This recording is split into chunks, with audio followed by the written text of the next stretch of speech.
Good afternoon all of you.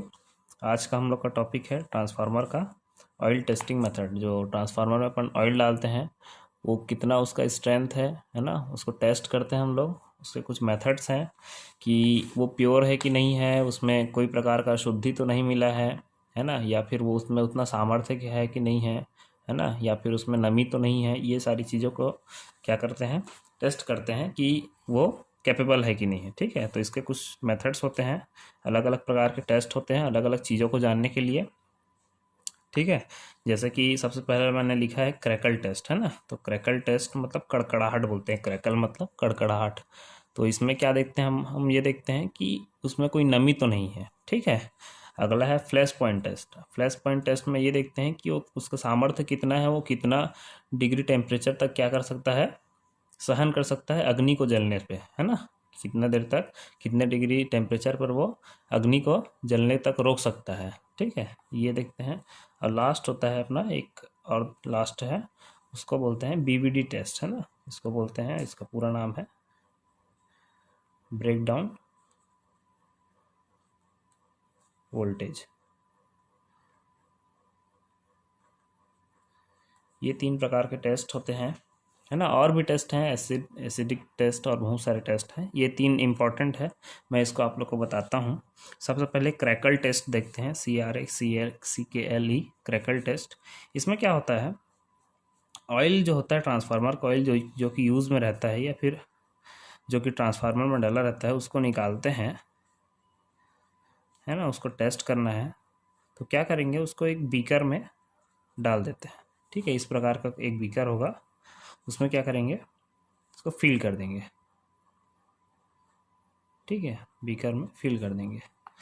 अब क्या करेंगे कि एक रेड हॉट आयरन का रॉड लेंगे। रेड हॉट मतलब इसका नाम नहीं है रेड हॉट।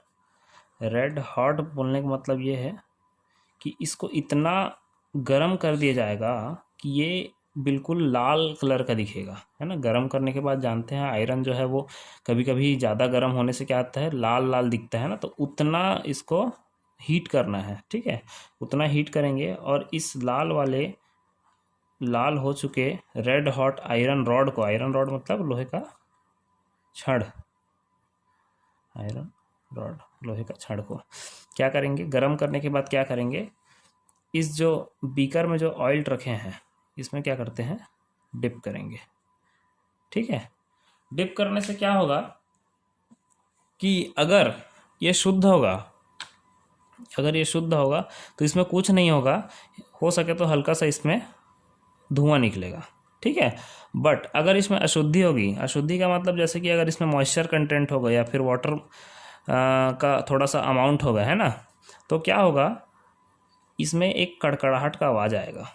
जैसे होता है अधिकतर पानी में, जैसे अगर गर्म चीज़ को डाल देंगे, कोई भी गर्म वस्तु को डालते हैं तो कड़कड़ाहट का जो आवाज़ आता है, तो वैसे ही इसको चेक किया जाता है कि इसमें कड़कड़ाहट का आवाज़ तो नहीं आ रहा है। अगर इस रॉड को डालने पे इसमें कड़कड़ाहट का आवाज़ आता है, ठीक है, मतलब ये क्या कहलाता है कि ये ऑयल अशुद्ध है। ठीक है, अब क्या करना पड़ेगा, इसको शुद्ध करना पड़ेगा, इम्प्योर है। ठीक है, तो कैसे टेस्ट होता है ये एज अ फिजिकल टेस्ट है बोलना चाहिए, जिसमें ये देखा जाता है कि किसी प्रकार का साउंड तो नहीं आ रहा है आयरन रॉड को इसमें डिप करने से। ठीक है, अगर क्रैकल का आवाज़ आता है, कड़कड़ाहट का आवाज़ आता है, दैट मीन्स ये जो ऑयल है वो अशुद्ध है। ठीक है, ये रहा आप लोग का फर्स्ट टेस्ट। दूसरा होता है फ्लैश पॉइंट टेस्ट, है ना।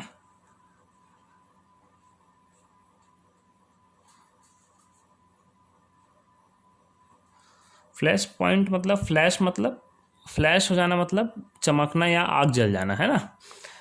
तो क्या होगा इसमें,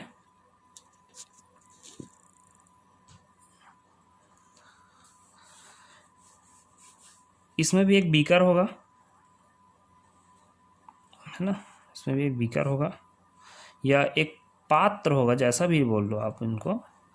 उसको क्या करेंगे, यहाँ पे क्या कर रहे थे कि एक पात्र में रखने के बाद दूसरे किसी और वस्तु को गर्म करके इसमें डाल रहे थे। अब क्या होगा कि इसी बीकर को क्या किया जाएगा, गर्म किया जाएगा, इसी को गर्म किया जाएगा। ठीक है, और इसमें क्या डाल देंगे अपन, ऑयल को फिल कर देंगे। एक निश्चित अमाउंट तक इसको हीट करके देखा जाएगा, इसके टेम्परेचर को, ठीक है। इसको टेम्परेचर को बढ़ाया जाएगा निश्चित एक कांस्टेंट अमाउंट तक। उसके बाद क्या होगा कि ये धीरे धीरे धीरे धीरे गर्म होते जाएगा, गर्म होते जाएगा, गर्म होते जाएगा। एक टाइम ऐसा आएगा कि ये जल जाएगा। जल जाएगा मतलब ये जो है इसमें फ्लैश आ जाएगा,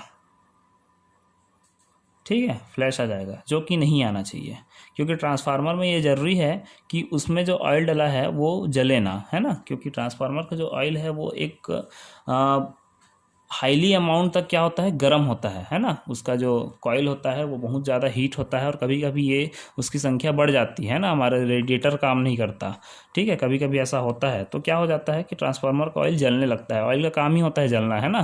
तो ये क्या होता है, ये हमारे इस ऑयल को जलना नहीं है, बट अगर ये फ्लैश पॉइंट में अगर जल जाता है, ठीक है, ये अगर जलने लगता है, दैट मीन्स ये क्या है, इम्प्योर है, या फिर इसका सामर्थ्य कम है, ठीक है, ठीक है। तो ये होता है फ्लैश पॉइंट टेस्ट, ठीक है। तो इसमें यही देखा जाता है कि ट्रांसफार्मर के ऑयल को हीट करने से वो जलता तो नहीं है, ठीक है। अगला है most important, third one, BVD test, या बीडीवी भी लिखते हैं इसको, ठीक है। मतलब क्या है, ब्रेक डाउन वोल्टेज टेस्ट, है ना। जैसा कि मान के चलो, मैं क्या कर देता हूँ, एक एग्जांपल बता रहा हूँ आप लोग को। 2 वायर रखा हूँ, है ना। ये फिज़िकल टेस्ट के अंदर नहीं आता है, ये जो पहले बताया हूँ ये फिज़िकल टेस्ट के अंदर आता है। ये होता है इलेक्ट्रिकल टेस्ट बोलते हैं जिसको, ठीक है। ये आप लोग को जानना ज़रूरी है। और तो मान के चलो मैं 2 वायर रखा हूँ आसपास में, जिसके बीच में थोड़ा सा एयर गैप है ना। अब क्या करता हूँ कि मैं इन दोनों में वोल्टेज सप्लाई करता हूँ। वोल्टेज सप्लाई करता हूँ तो जब तक मैं इसको जोड़ूंगा नहीं, तब तक क्या होगा, कोई प्रकार का करंट इन दोनों के बीच में नहीं बहेगा, ठीक है। दोनों को मेरे को एज अ स्विच में ऐसा ही होता है ना, दोनों को जोड़ने से करंट बहता है। तो इधर मैंने कोई वोल्टेज दे रखा है इनको, और यहाँ पे मैंने जोड़ा नहीं है इनको। तो नॉर्मल रेंज वोल्टेज का एक रेंज होता है ना, जानते हो आप लोग, high voltage, low voltage, medium voltage. तो नॉर्मल रेंज होता है वोल्टेज का, वहाँ से अपन चालू करते हैं।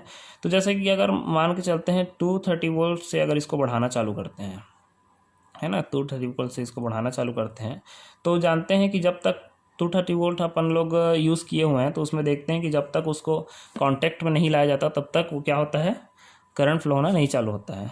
बट जैसे जैसे वोल्टेज को बढ़ाते जाएंगे, ठीक है, वोल्टेज को बढ़ाते जाएंगे, इसका जो बीच का जो गैप है वो सीमित है ना, इन्फिनिटी नहीं है, सीमित है।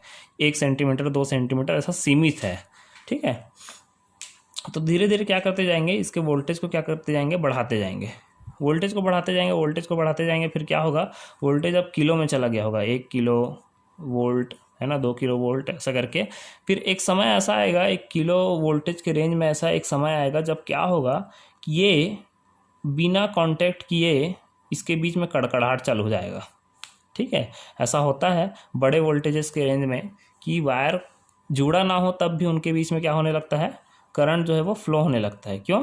क्योंकि उसके बीच का जो एयर होता है वो क्या हो जाता है, आयनीकृत हो जाता है, ठीक है। एयर क्या हो जाता है, आयनीकृत हो जाता है, और एयर का जो सामर्थ्य होता है उसको तोड़ के वो क्या करता है, करंट जो है यहाँ से यहाँ तक बहने लगता है, जो कि बिजली के तौर पे दिखता है हमको, ठीक है। तो ऐसा ही कुछ होने लगता है। इसी चीज़ का उपयोग करते हैं हम लोग इस ट्रांसफार्मर के ऑयल को टेस्ट करने में। क्या होता है ट्रांसफार्मर ऑयल के टेस्टिंग में, एक कप होता है, चूँकि अपने को ऑयल को इसमें डालना है, एक कप होता है, ठीक है। और कप में ढक्कन लगाते हैं अपन, ये आपका ढक्कन हो गया, और एक इधर टर्मिनल होगा। ये जो ऐसा कुछ बना रहता है ना, उसको बीवीडी किट बोलते हैं, ठीक है, या टेस्टर बोलते हैं, ब्रेकडाउन वोल्टेज टेस्टर भी बोलते हैं, है ना। क्या काम करता है बता रहा हूँ। तो क्या होगा, एक नॉर्मल वोल्टेज होगी जो भी, अगर सिंगल फेस है तो 230 वोल्ट इसमें एंटर करेगी, क्या होता है इसमें, स्टेप अप ट्रांसफार्मर लगा रहता है।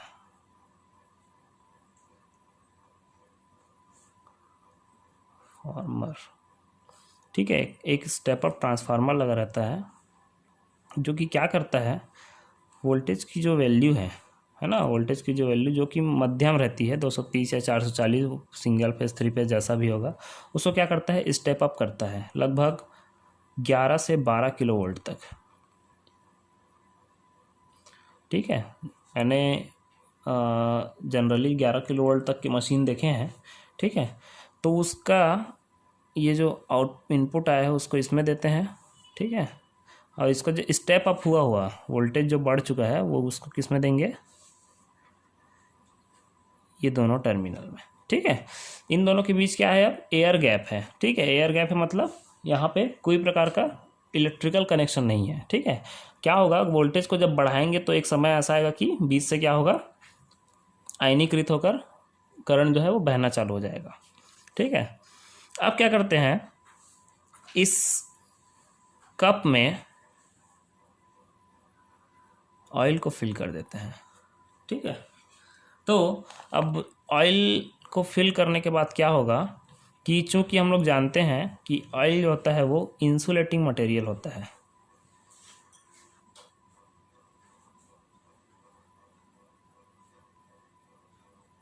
ठीक है, इंसुलेटिंग मटेरियल होता है। कौन सा ऑयल, हर ऑयल नहीं, सिर्फ ट्रांसफार्मर ऑयल। ठीक है, अपन पढ़े इंसुलेटिंग मटेरियल के अंदर ट्रांसफार्मर ऑयल जो होता है, या फिर इसको मिनरल ऑयल भी बोलते हैं ना, खनिज तेल, ये क्या होता है, इसकी प्रॉपर्टी कैसी होती है, हाई रेजिस्टेंस होती है, इसमें किसी प्रकार का करंट फ्लो नहीं होता है, इंसुलेटिंग टाइप से होता है। ठीक है, तो अपने को उसी इंसुलेटिंग प्रॉपर्टी को, उसके सामर्थ्य को, कितना इंसुलेशन उसका है, इसको टेस्ट करने के लिए किट बनाया गया है। ठीक है, तो क्या करते हैं, इसमें इस ऑयल को फिल कर दिया जाता है। फिल करने के बाद क्या होता है कि वोल्टेज के रेंज को, एक रेगुलेटर लगा रहता है इसमें, है ना, धीरे धीरे करके इस रेगुलेटर की वैल्यू को बढ़ाई जाती है। ठीक है, बढ़ाई जाती है तो सेटेड वैल्यू होती है लगभग 1 सेंटीमीटर से 2 सेंटीमीटर का गैप होता है बीच में, इन दोनों जो टर्मिनल्स होते हैं उनके बीच में, इलेक्ट्रोड बोलते हैं इसको, है ना, इलेक्ट्रोड के बीच में 1 सेंटीमीटर 2 सेंटीमीटर का गैप होता है। जनरली क्या होता है कि 1 सेंटीमीटर में 11 किलो वोल्ट तक की सहन शक्ति होनी चाहिए, ऐसा बोला जाता है। मतलब 1 centimetre is equal to 11 kV, है ना, मतलब 1 सेंटीमीटर के गैप में अगर हम लोग 11 kV तक का अगर वोल्टेज अप्लाई करते हैं, अगर उसमें कोई प्रकार का करंट फ्लो नहीं हो रहा है, ठीक है, 11 kV देने के बाद अगर वो जो टर्मिनल रखा हुआ है उसके बीच में जो ऑयल डाला है ना, उसमें अगर करंट फ्लो नहीं हो रहा है, मतलब ये जो ऑयल है वो एकदम प्योर है। ठीक है, इसकी सामर्थ्य जो है वो बहुत अधिक है और अच्छी है ना। और अगर 1 सेंटीमीटर का गैप है और वो 11 kV होने के पहले ही, है ना, एक एग्जांपल दे रहा हूँ मैं आप लोग को, 11 kV होने के पहले ही अगर उसके बीच से करंट फ्लो होना चालू हो गया, ठीक है, कौन से माध्यम से, इस ऑयल के माध्यम से, ठीक है, तो क्या होगा, ये जो ऑयल है वो, उसकी स्ट्रेंथ को क्या बोली जाएगी, ये इसकी क्षमता जो है वो बहुत कम है ना। तो ये एक मशीन है, किट है, जिसको लिया गया है ऑयल के सामर्थ्य को चेक करने के लिए। ठीक है, क्योंकि ज़रूरी है, वहाँ पे अलग अलग प्रकार के टर्मिनल्स होंगे, है ना, और बहुत वाइंडिंग्स होंगे जो कि आपस में क्या करेंगे, बॉन्ड बनाने की कोशिश करेंगे, या फिर क्या होगा कि ट्रांसफार्मर का जो ऑयल है वो शॉर्ट कर सकता है किसको, ट्रांसफार्मर के टैंक को, है ना, बाहरी जो कवर होता है उसमें शॉर्टेज आ गया है ना। इंसुलेटिंग मटेरियल आप लोग को बताया था कि ट्रांसफार्मर ऑयल क्यों डाला जाता है, ताकि वो एक इंसुलेशन प्रोवाइड कर सके, है ना, ताकि वो बाहर के जो आउटर जो कंस्ट्रक्शन होता है, जो जिसमें टैंक भरा होता है वो, उसमें करंट ना आए, है ना। तो ये ज़रूरी है कि उसका जो सामर्थ्य है वो बहुत अधिक हो। ठीक है, तो इस प्रकार से उसका सामर्थ्य को क्या किया जाता है, चेक किया जाता है। ठीक है,